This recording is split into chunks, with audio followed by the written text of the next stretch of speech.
Hunting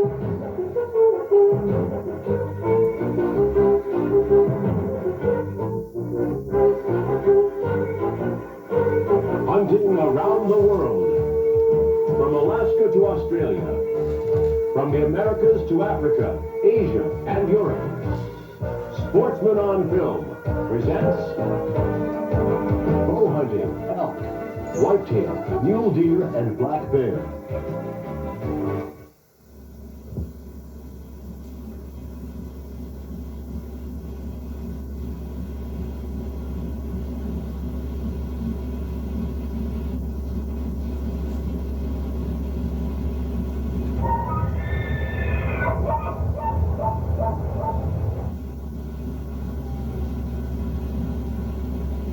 We're hunting in Montana right at the end of the bow season.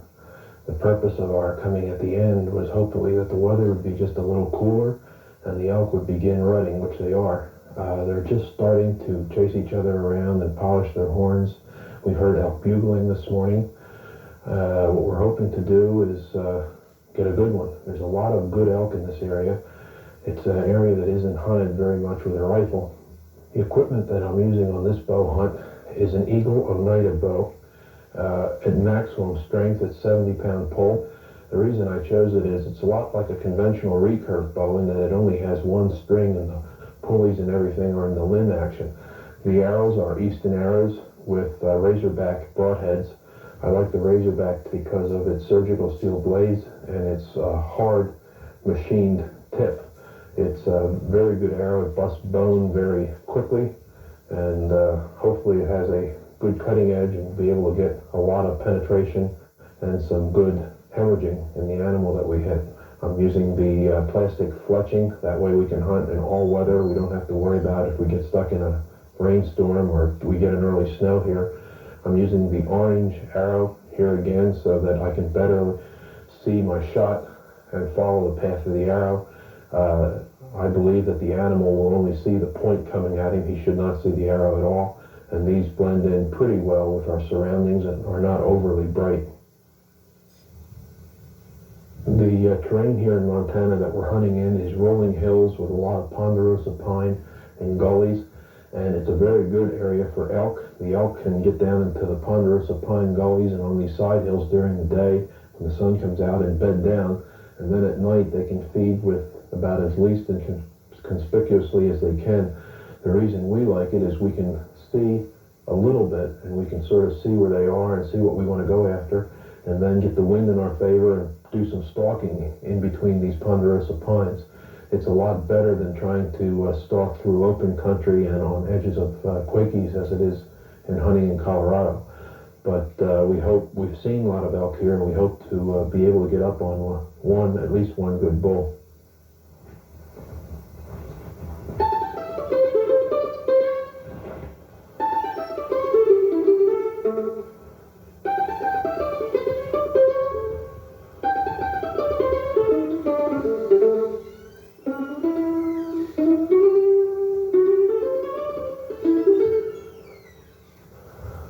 See here where an elk has started to rub his horns. The way that looks, that's only about a day or two old. You see the sap is still running out of it and it's just starting to turn a little bit brown.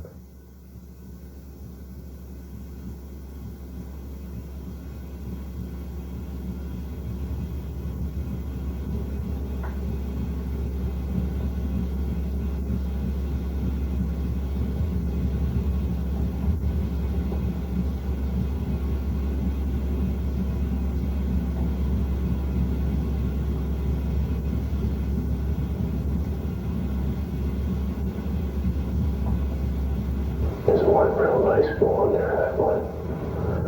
Looks like about a 7 by 7. Got really long range beams. Nice long tines. After waiting for the bulls to walk out of sight, I started my stalk. But almost immediately I saw the body of another, much closer elk. I froze.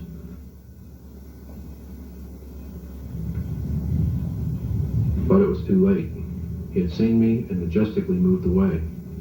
A rifle hunter could have gotten off a good shot, but I was way out of range and could only stand there and watch helplessly.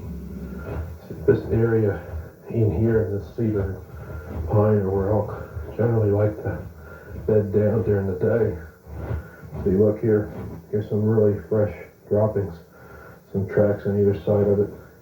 These droppings were made this morning. You can tell by the moisture that's still left in them, and also the tracks and the dirt in the tracks still hasn't dried. It's still dirty, still moist. I'd say this elk was only here maybe a couple hours ago. This is an area that they like to slip into late morning like it is right now and start to bed down for the heat of the day in these cool shadows. So maybe we'll be fortunate and jump something in here. I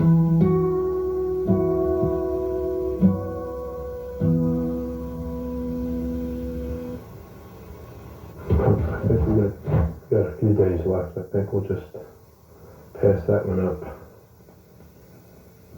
Really like to get at least something that's 6 by 6 or better. This area has them. We've been seeing quite a few of them. So I think we'll just let those go and grow up for next time.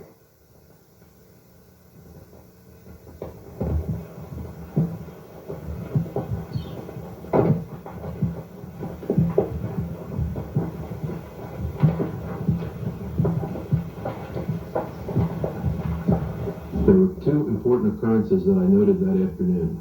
First, even though I had been receiving no responses to my mouth call, I saw two bulls mock fighting, which meant that some of the elk were getting the urge and might respond to a call. Secondly, I noticed that a real good bull was feeding on the edge of a big meadow late in the day.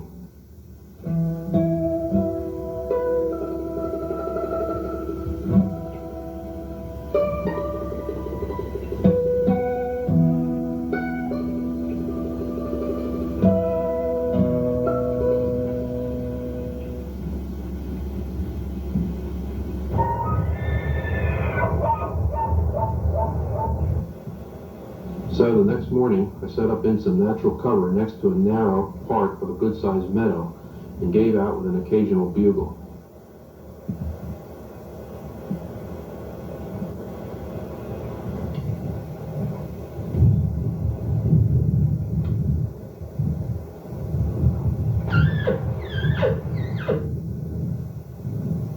And here's what happened.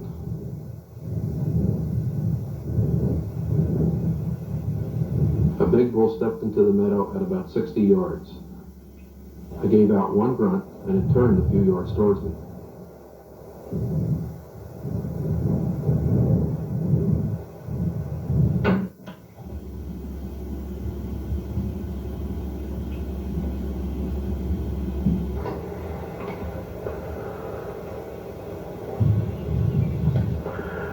Okay.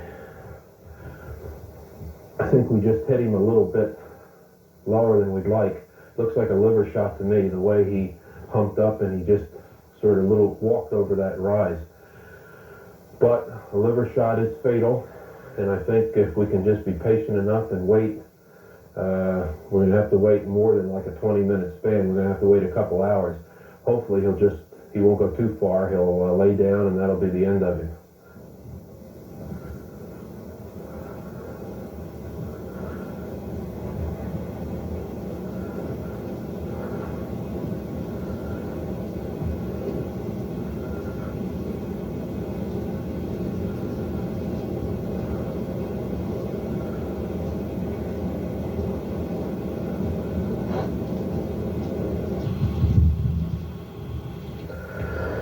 Well, we got some blood here, and it's dark. It looks like liver blood. It's a good sign anyway.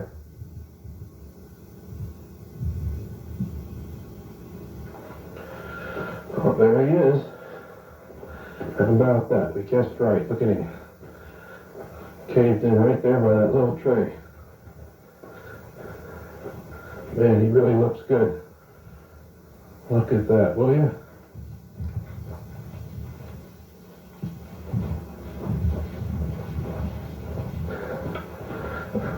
Fantastic.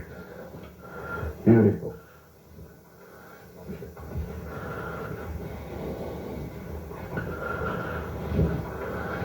Great elk. Look at that.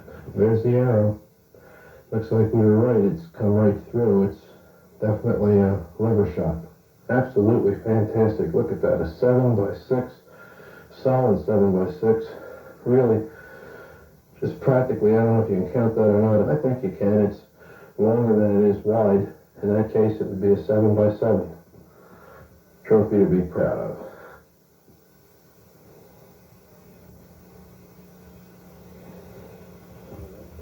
Bowhunting is quite a challenging sport, and it's challenging in quite a few ways. One of the ways is that you have to be a lot closer to the animal than you do with a rifle. With a bow, about the furthest shot that you'll take is maybe 40 yards. With a rifle, that'll be about the closest.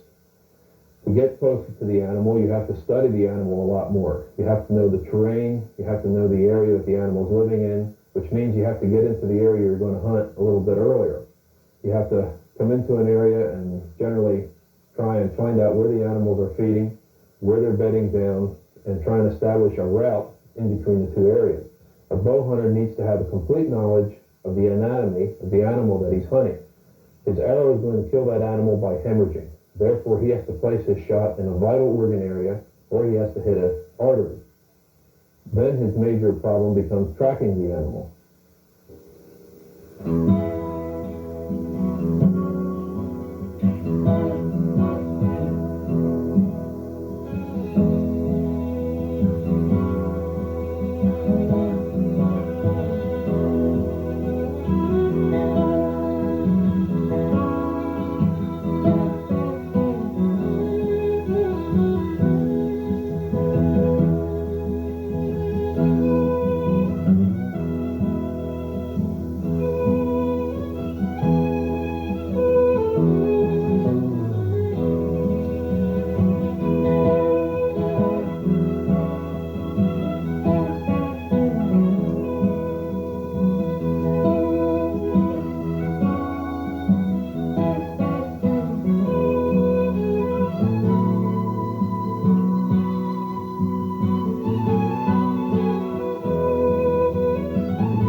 In Pennsylvania at this time of the year, the foliage is so thick that there just isn't the visibility that there is when the leaves drop.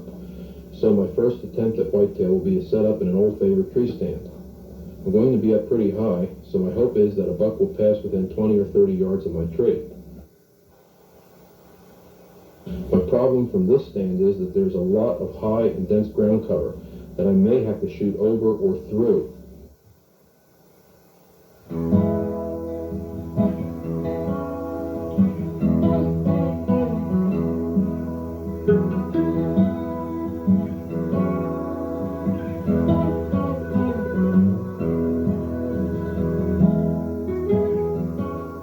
And the very first day, this beautiful 10-pointer decided to walk into view at about 150 yards.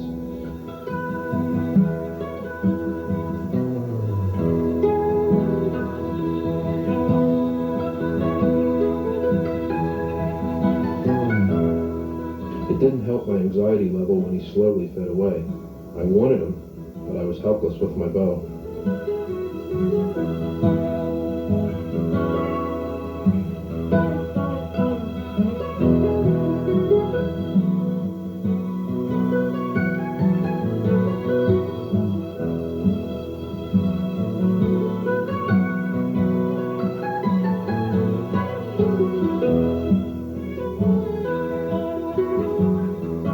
That buck doesn't have any idea I'm around, but I guarantee he won't show himself like this when he senses all the activity around the start of the rifle season.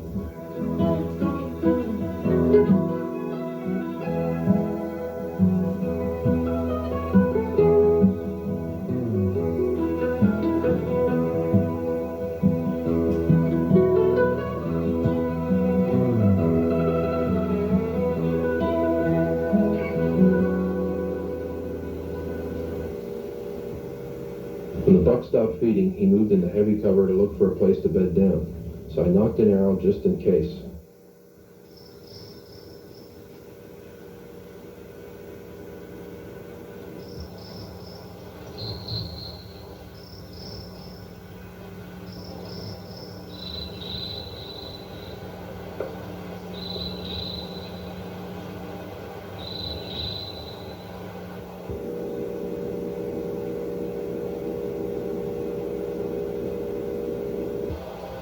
Eventually bedded down where I could see his head and antlers, and he moved them around like he was teasing me.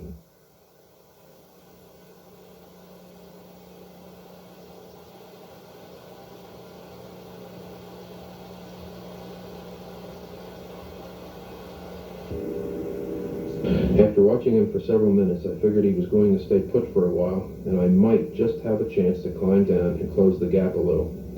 So I carefully moved down, and I say carefully because I didn't want to make any noise or break my neck.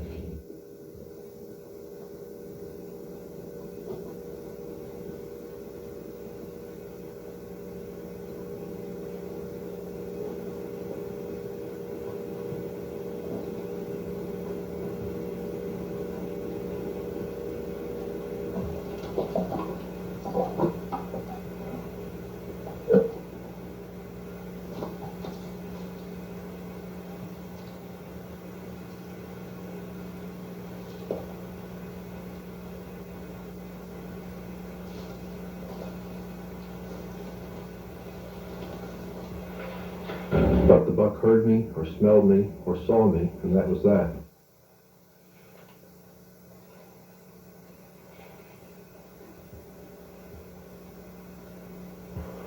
After the initial dash from his bed, the buck stuck to heavy cover but didn't seem overly spooked.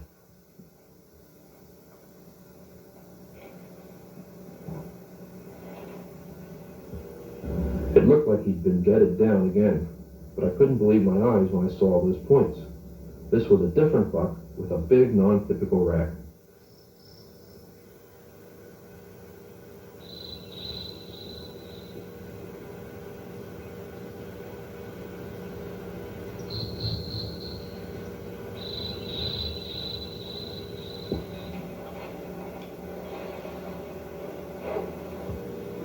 This buck wasn't spooked. He had apparently not seen the other deer, and he probably didn't know I was there. But he sensed something and wasn't taking any chances.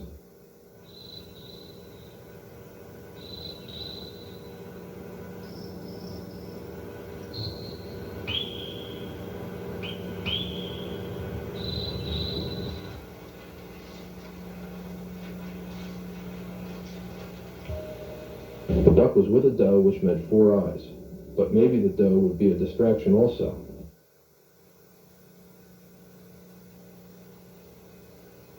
With the buck content to stand facing away in heavy cover, it was now or never, so I quickly moved within range.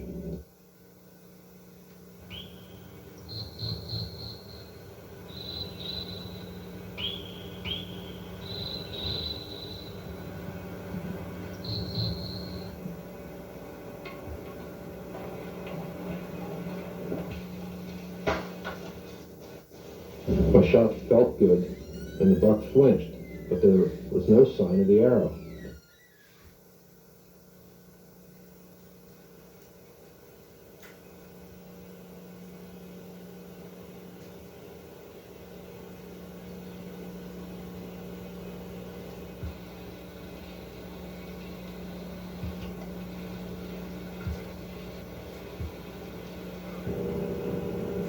When the buck stopped, I could see blood on his neck where the arrow had gone all the way through. So I waited about 20 minutes and then slowly moved to the last place I seen him. When I next saw him, he was in heavy, heavy cover.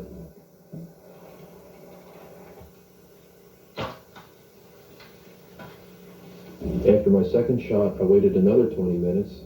Then it took a while to find him, even though he had only gone about 50 yards. Look at this.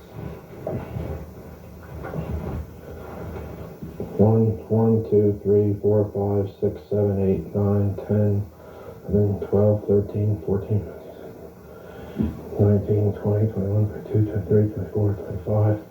Gee whiz, he's just multi-pointed.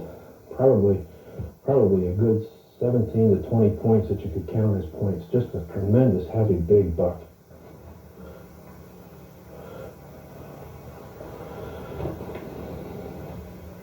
I use a compound bow not because I find fault with a recurve or a long bow. It's because I prefer the modern technology that we have in the newest compound bows out today. The recurve and the long bow, to shoot a 70 or 80 pound bow, you're consistently pulling 70, 80 pounds. In the new compound bows, such as the one I'm using now, you do pull 70 pounds, but you're only pulling 70 pounds for the first few inches, and then it lets off about 60%.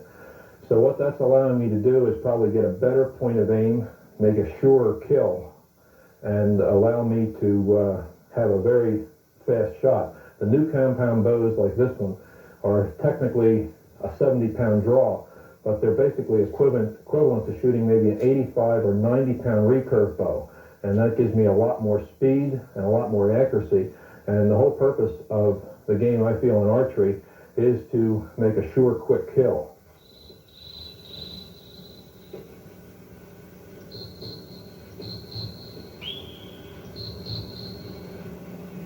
Only a 3x3, maybe a 4x4 with brow tines, but a 3x3, about 19 inches. I think we'll just wait, trying for something a little bigger.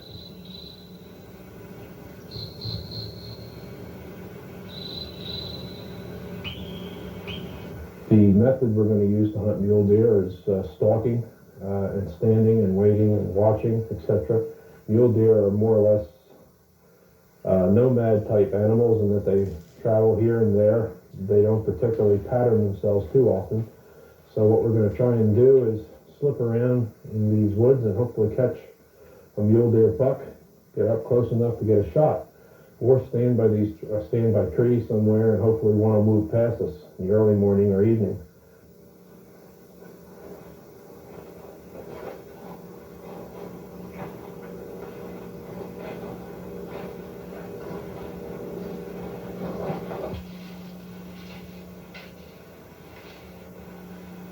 Look at the size of this buck, bro.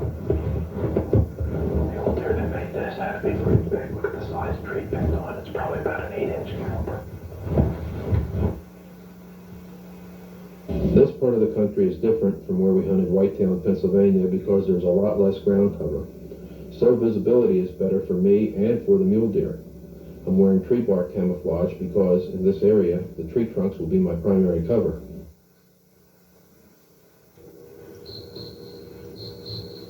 When I first saw this big mule deer, I couldn't believe it. He was walking away from me and he looked like an Irish elk. At one point, he stopped and looked back toward me, and my heart stopped.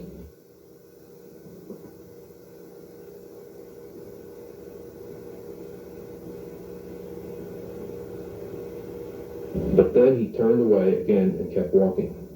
I still didn't move. I was frozen in my position, trying to collect my thoughts.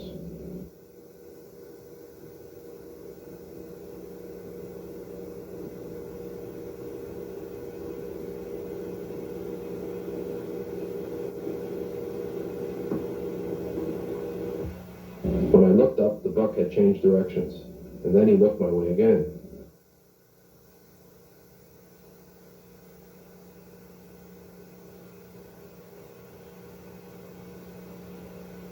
I expected him to run any second, but instead he started feeding, and that was a welcome sight.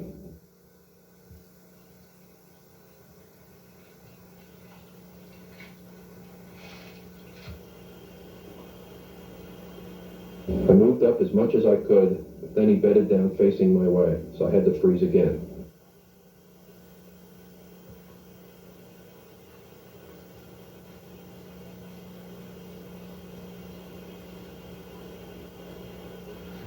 At this point, the wind started shifting, and I got real nervous and decided to risk trying to move directly downwind.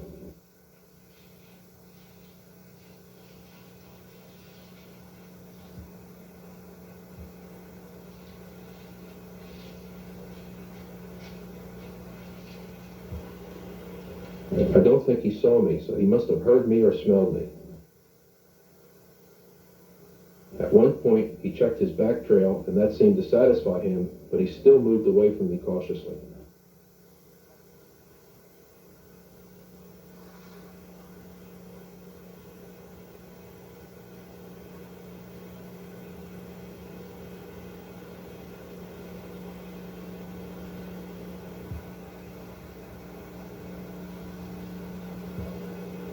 It was at this point that I got my big break. The buck changed directions and moved back towards me. When he disappeared behind some trees, I made up my mind to try and move in the range by getting to a tree stump between the buck and me. Risky, but the wind was right.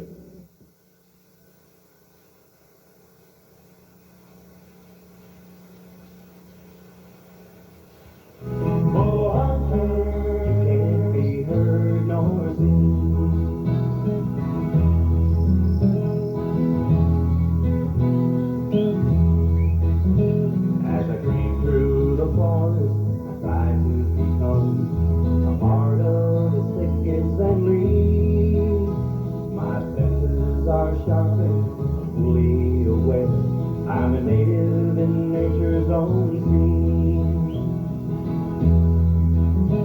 Oh, hunter, all your senses are keen. Oh, hunter, you can't be heard nor seen.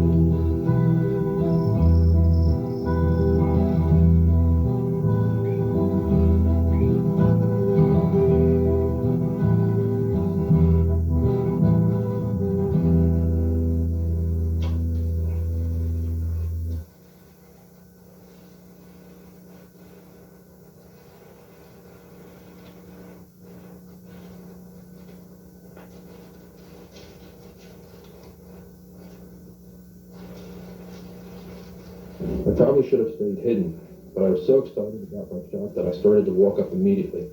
Arrows do have some shocking power, and in the case of a good spine shot, I feel it's more humane to move in quickly for a finishing shot rather than the usual procedure of waiting for the animal to die by blood loss.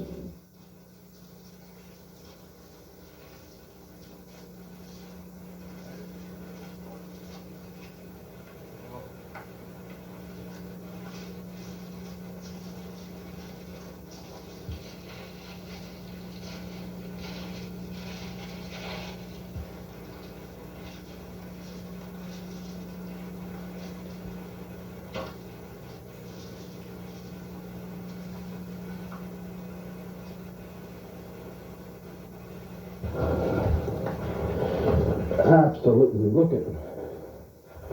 Unbelievable. Oh, look at this mule deer, will you?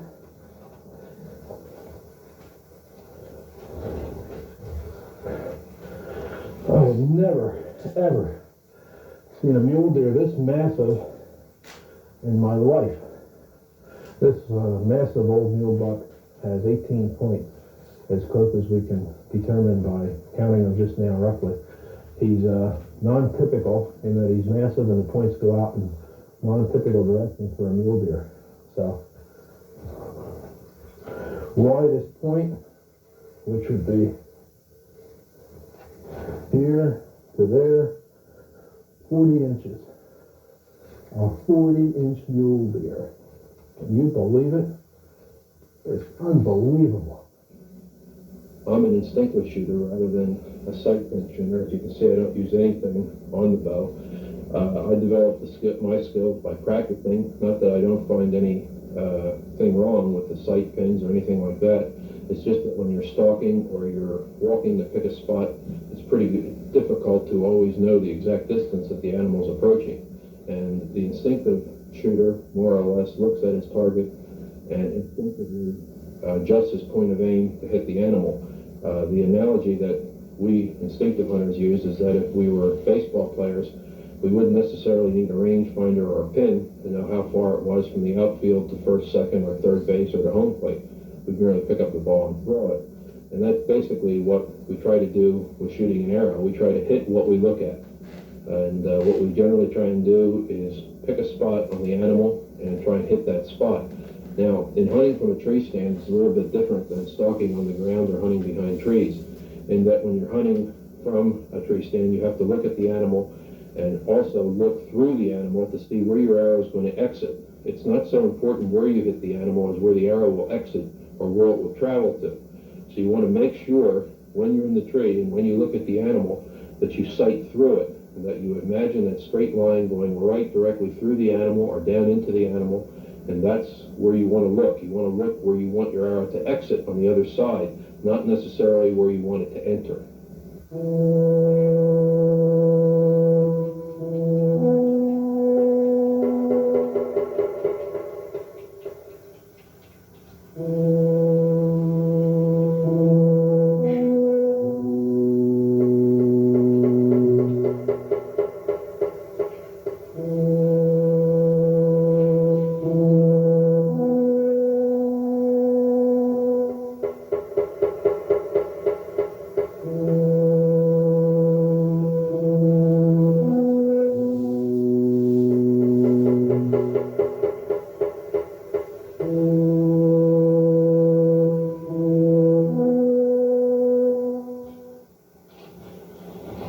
I'm scouting the area for bear sign. Hopefully we'll find an area that they're using consistently, and we'll find tracks there and some other sign, and we'll probably set up a bait and our tree stand there, and that's the way we'll hunt them. But there is a chance that we'll come across the bear while we're looking for sign, and if that's the case, we'll try and stalk up and get a shot. Most people feel that black bear are not aggressive at all and will run away from you, and in most cases that's true. But over the last 50 or 60 years that people have been keeping records, there actually have been more deaths caused by black bears than by grizzlies or polar bears. So we're going to be real careful in what we do here and not take the black bear for granted.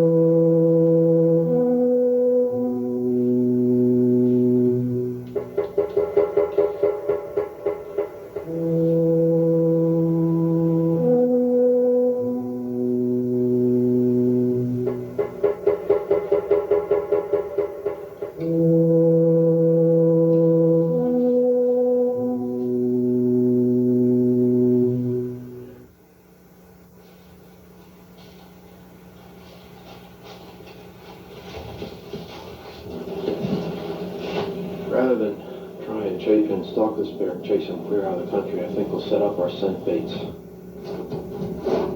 This is the area that we've been seeing that big black bear in, and it's been traveling up and down this little creek bed. We've set up our stand right in the creek bed. That way it gives us an option to shoot on either side.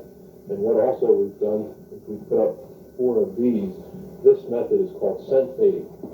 And what it is 1 part anise and 8 parts mineral oil and a little cinnamon. And what we've done is soak these rags in that solution, put them in a plastic bag, and pack them out here. And I've set up 4 of these baits in all the different crosswind directions around my stand.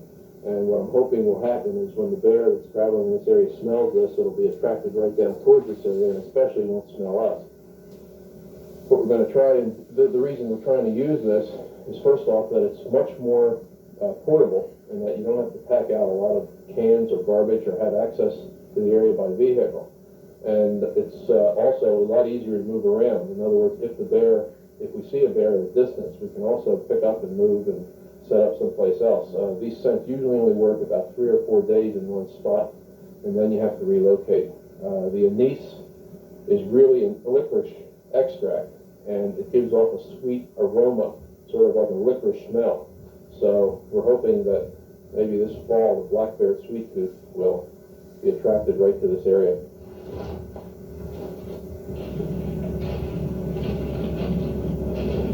This is where we're setting our primary bait. We're going to set this one on the ground, and we put about 3 times as much formula on this one as we have on the others that we've set around the area. What I'm going to do is cover this up a little bit with leaves, and hopefully the bear will be attracted right to this spot, which is, about 20 yards from my tree stand over here. And if that's the case, and he stops to root around in here, we'll have an absolutely perfect clear shot. Now, what I'm hoping is the bear will come in from this way around all this cover. There's always a chance that what he will do is come down this little creek bed. That seems to be the way they've been traveling. We've noticed their tracks on both sides, on this side and the other side. So, no telling where it's going to come from, but definitely I feel the way the wind is blowing, it'll come from that direction. The direction over here to my right and following this down.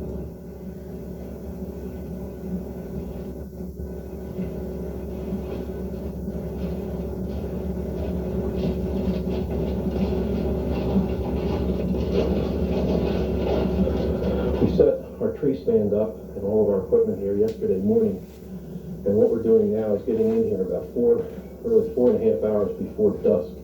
We want everything to calm down, our scent to calm down. We used a hideout or cover up type scent to cover up our scent when we get up in here, and what we want everything to do is be natural as possible. Now, the tracks that we've seen in the creek over here show that this bear has come through yesterday evening sometime. So it has come through since we put up this stand, and hopefully it'll come through again this evening.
First time we tried a scent bait in the fall, and it seemed to work. We've been seeing this bear in this area for the last 3 or 4 days.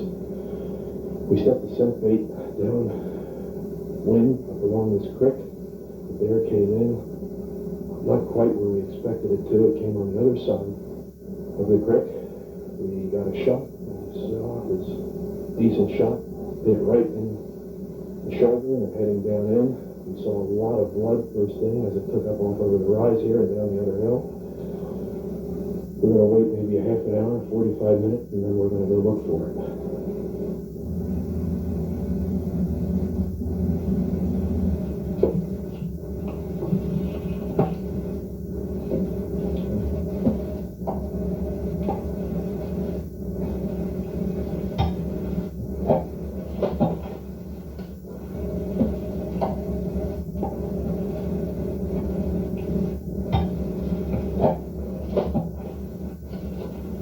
Stayed up in the stand about 25 minutes, and what I tried to do is pick out a point that I saw the bear run about 100 yards out on top of this rise. and I pretty well memorized it, and I know the last place I saw him, and that's the first place we're going to go and look. Also, what I didn't want to do is make any noise right away to let the bear know that we were behind him. He didn't really know what hit him, and he took off. I'm sure was a little bit confused as to what happened. And if we would have made a lot of noise clamoring or climbing down the ladder, for sure he would have known what happened and really took off. And hopefully he's not too much further than 100 or so yards that is the last place that we saw him.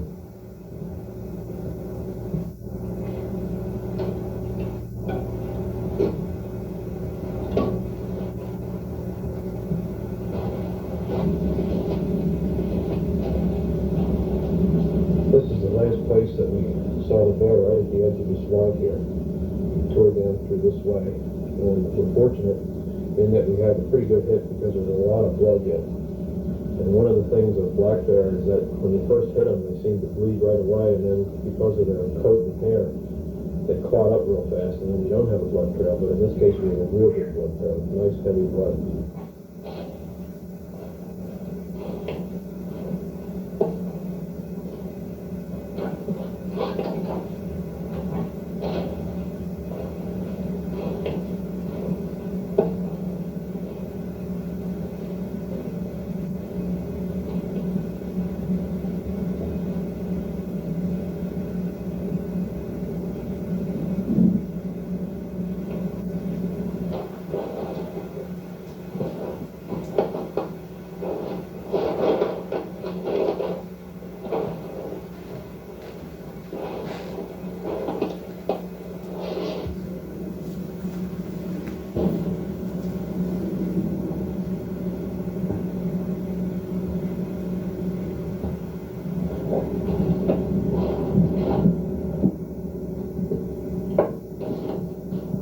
Looks like we've got a pretty good shot right down inside to the vital areas, right down alongside the shoulder, right behind the shoulder, alongside the spine, right down into the vital areas.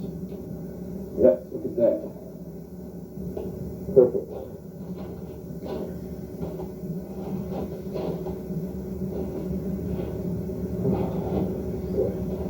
This is ours, big.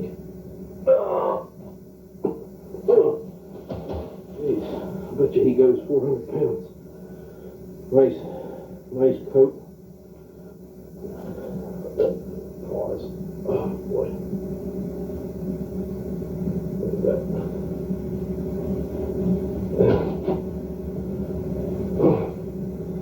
Well, this is my first bear with a bow, and it's a nice one. 400 plus pounds, I guess. The first 50 or so yards I didn't really have to worry about because I watched him go that far. He probably ended up with going about 150, maybe 200 yards. And what we had to do was follow his blood about the last 50 or 60 yards. Up until then, we saw where he disappeared right over a little rise. Now the work begins. I guess what I've got to do is skin him out first of all and take the hide out and then take as many trips as I have to get the meat out.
Sportsman on Film is proud to present the following outstanding